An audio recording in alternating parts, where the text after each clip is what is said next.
อันนี้เขาต้มอันเนาะต้มไก่แล้วก็ผักเส้นขัวเนาะเอาไข่ใส่ไข่ซ่องไข่เป็ด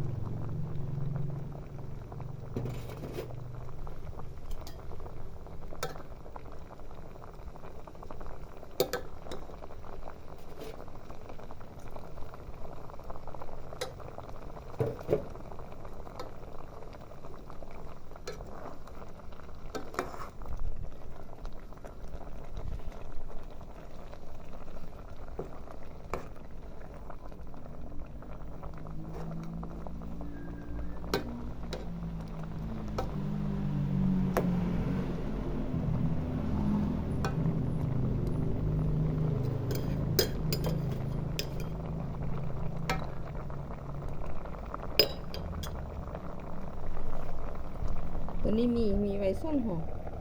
มีไว้แดกก็มีอันยำเด้เนาะรสต้มยำเป็นเครื่องพวกเครื่องปรุงเฮาซะนี่พร้อมแล้วเครื่องปรุงสมุดเลยบ่ใส่แต่น้ำมันพืช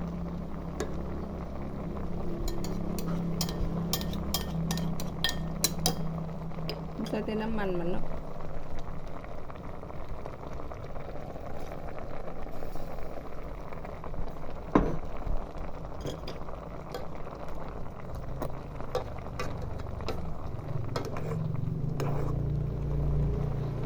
แต่เช้าเขากินกาแฟชอบเดียวกับน้ำเนาะไม่ได้กินข้างในก็มีเนาะมะม่วงก็มีให้บดไม่ได้กินเลยทีนี้เขาต้มซ่องห่อเลย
นี่คือนี่เนาะ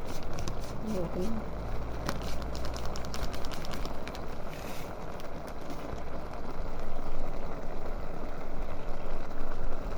น้ำตาลนิดหนึ่งพอเขาจะพักได้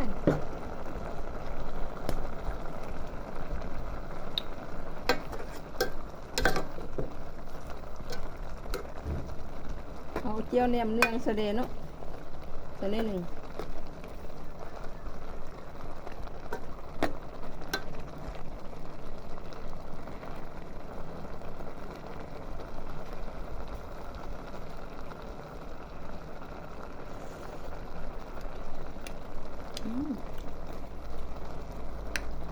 สำหรับนี่พริกไทยสุดตื่น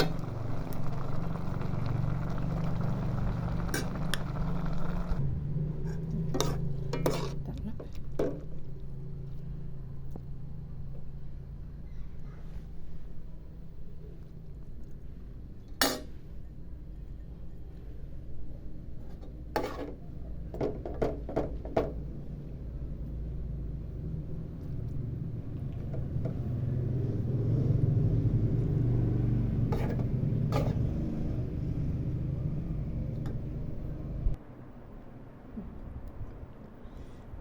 ไข่ส้มหน่อยนึงผักส้นขั่ว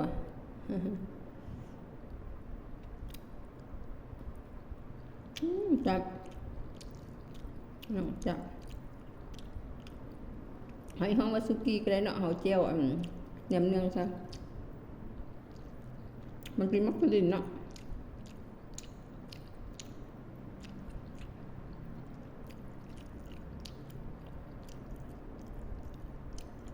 สุกี้เส้นหมี่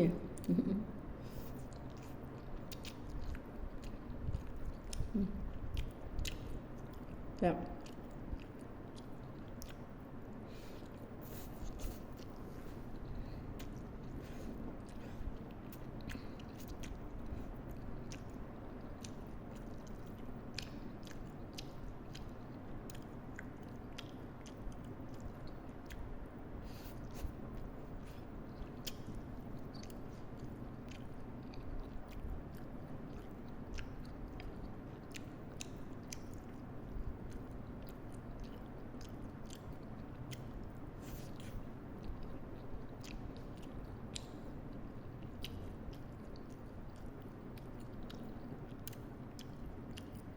มันต้องพัก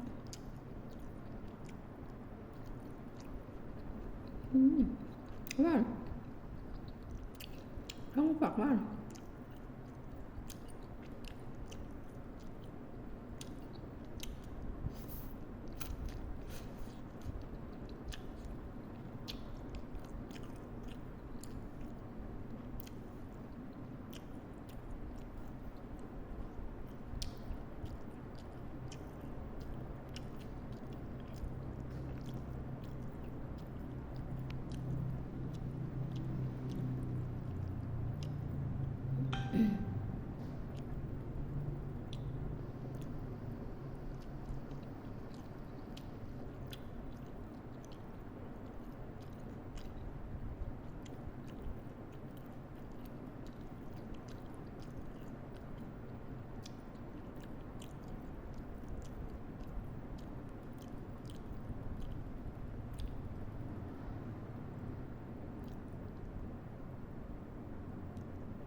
แบบ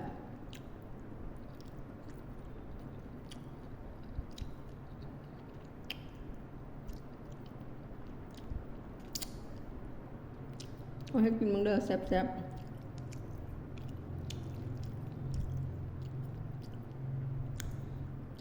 เอาไก่ใส่เดนเนาะต้มไก่แล้วน้อยมากินตอนมัน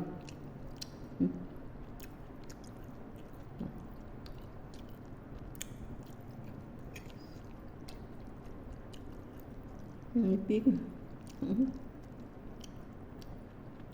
ผักนี่เขาก็ต้มเปื่อยหนึ่ง